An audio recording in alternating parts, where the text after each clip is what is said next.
जय Bholenath. Welcome to my YouTube channel astrologer Vimlesh Kumar Jha. हमारे सभी साथियों को हमारे एक बार फिर से मैं अपने चैनल पे बहुत बहुत स्वागत करता हूं। मेरे सम्मानित मित्रों, जैसा कि आप जानते हैं कि मैं इस चैनल पे आपके कर्मकांड से रिलेटेड पूजा पाठ ज्योतिष संबंधित यानी जन्म पत्रिका यानी आपके भविष्य के बारे में हम सारी जानकारी आप तक लेकर आते हैं। ऐसी ही जानकारी लेकर के आए हैं आज हम पितृपक्ष के बारे में बात करेंगे कि पितृपक्ष कब से शुरू है, क्या करनी चाहिए और किस तरीके से पितरों को मनाना चाहिए, खुश करना चाहिए, प्रसन्न करें, ताकि पितृ जो है यानी कहा गया है कि देवताओं से भी बड़ा पितरों का स्थान दिया गया है। देवता अगर यदि आपके पितृ नाराज हैं तो देवता भी हाथ खड़े कर देते हैं। तो पितरों को हमेशा नाराज मत करना, पितरों को हमेशा खुश रखना। तो पितृपक्ष के बारे में इन सब चीज़ों पे या कुछ बारीकी से हम जानकारी वीडियो अंत तक जरूर देखें। यदि आप चैनल पे आप नए हैं तो लाइक और सब्सक्राइब करना एवं बेल आइकन का बटन दबाना ना भूलें। कहते हैं कि जीवन में यदि आप किसी को लाइक करते हैं तो जीवन में तभी आपको लाइक कोई करेगा। याद रखना, यदि आप किसी को लाइक नहीं करते हो, आपके भाव में बना है गलत भाव है, नेगेटिव भाव है, आप चाहते हो कि हमें कोई जीवन में लाइक कर दे, तो ये आपकी भूल है। जब तक आप किसी को लाइक सब्सक्राइब नहीं करोगे तब तक आपको कोई नहीं लाइक करने वाला है, ये भूल जाओ। तो लाइक और सब्सक्राइब करना, क्योंकि एक लाइक आपकी बहुत कीमती है। यदि आप लाइक करते हैं तो वीडियो की स्पीड बढ़ जाती है। तो लाइक सब्सक्राइब करें, क्योंकि आप तक ये वीडियो मिलेगा, आप तक पहुंचता है तो आपके साथ साथ लोगों को भी भला होगा, आपके साथ माध्यम से लोगों का भी भला होगा, उनका भी भला होगा, इस परिवार का भी भला होगा। तो सबका साथ सबका विकास साथ में लेकर के चलें और मित्रों में शेयर करें। आज चलिए शुरू करते हैं। आप जो है जन्मपत्री के बारे में date of birth, time, place भेज करके जन्म कुंडली दिखाएं। कर्मकांड के बारे में पूजा पाठ के लिए संपर्क करें। डिस्क्रिप्शन में नंबर दिए गए हैं, आज ही संपर्क करें। चलिए शुरू करते हैं। पितृपक्ष में क्या करें क्या ना करें। पितृपक्ष में, जी हाँ मित्रों, पितृपक्ष में सर्वप्रथम तो पितरों का जो भी श्राद्ध के तिथि तर्पण है उसमें तर्पण में ध्यान रखना कि तर्पण में बहुत ही बारीकी से का ध्यान रखना होगा। तर्पण में काला तिल, दूध, कच्चा दूध और इस तरह की तिल जौ ये सब रखें तर्पण में, और गंगा जल भी रखें और कुश रखें। इससे तर्पण करना बहुत ही आवश्यक है। जिस दिन आपकी पितरों की तिथि आ रही है उस दी तिथि को पितरों का तर्पण करें, ताकि उस तिथि में उस पितरों को जल प्राप्त होता है।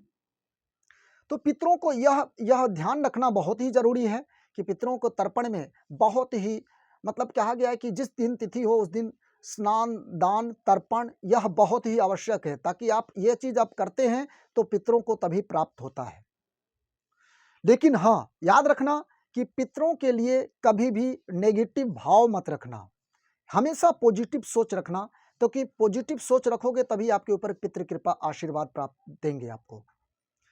तो इसलिए जो है पितृपक्ष में सर्वप्रथम ध्यान रखना कि आप लोग जो है पितृपक्ष में कोई चीज ऐसी चीजें ना करें, मांसाहारी चीजें को ना सेवन करें। इस प्रकार से जो है आप जो है पितृपक्ष में पितरों का ही हमेशा ध्यान रखना, क्योंकि 15 तिथि जो है, 15 दिन जो है, ये स्पेशल पितरों के लिए ही बनाया गया है।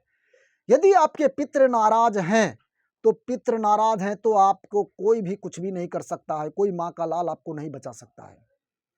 पितृ को नाराज मत रखना, पितरों को खुश रखना, क्योंकि देवता भी हाथ खड़े कर देते हैं यदि पितृ आपके नाराज हैं तो।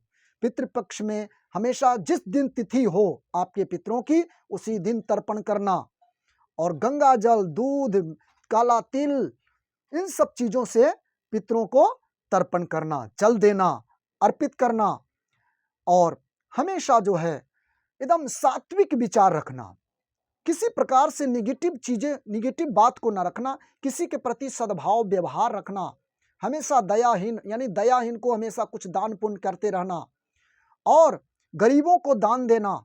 ऐसी चीजों को इस प्रकार से जो है इससे पितृ लोग जो है बहुत प्रसन्न होते हैं। तो पितृपक्ष में इन सब बारीकी चीजों को ध्यान रखना बहुत ही आवश्यक है। कहते हैं कि किसी को भी ऐसी वाणी ना बोलना ताकि उसको जो है ठेस पहुंचे। इससे भी पितृ जो है प्रसन्न होते हैं। तो पितरों के बातों पे बहुत ही आवश्यक से तरीके से ध्यान रखना, इन सब चीज़ों को ध्यान रखना बहुत ही आवश्यक है। और पितृपक्ष में हमेशा जो भी जिस दिन भी तिथि पड़ रही है आपकी, तो वो 15 तिथियों में के अंदर में आप जो है पितरों को जल दें। यदि किसी को तिथि की याद नहीं आ रही हो कि हमारी पितरों की तिथि क्या है, तो आप जो है अमावस्या तिथि को आप जो है उनका जल अर्पित करें। काला तिल, दूध और कुश इत्यादि से जल जो है तिलांजलि दें। तो इस प्रकार से जो है अमावस्या तिथि को जो है सर्वेषां पितॄणाम यानी सभी पितरों के लिए ही अमावस्या तिथि बनाई गई है। तो आप उस दिन सभी पितरों को तिलांजलि दे सकते हैं। जी हाँ मित्रों, ऐसा जरूर करें। यह जानकारी आप लोगों तक कैसे पहुंचाएंगे? मित्रों में जब तक शेयर नहीं करेंगे तब तक उनका भी भला नहीं होगा। तो आपके साथ आपके माध्यम से उनका भी भला होगा, तो ये पुण्य का तो काम है। तो ऐसा काम करने में क्यों पीछे हट रहे हैं? ऐसा काम जरूर करें। आप जो है पितृपक्ष में इन सब चीजों को ध्यान रखते हुए, क्योंकि पितृपक्ष में आप देवताओं की पूजा नहीं करनी है, पितृपक्ष में केवल पितरों को ही पूजा करनी है।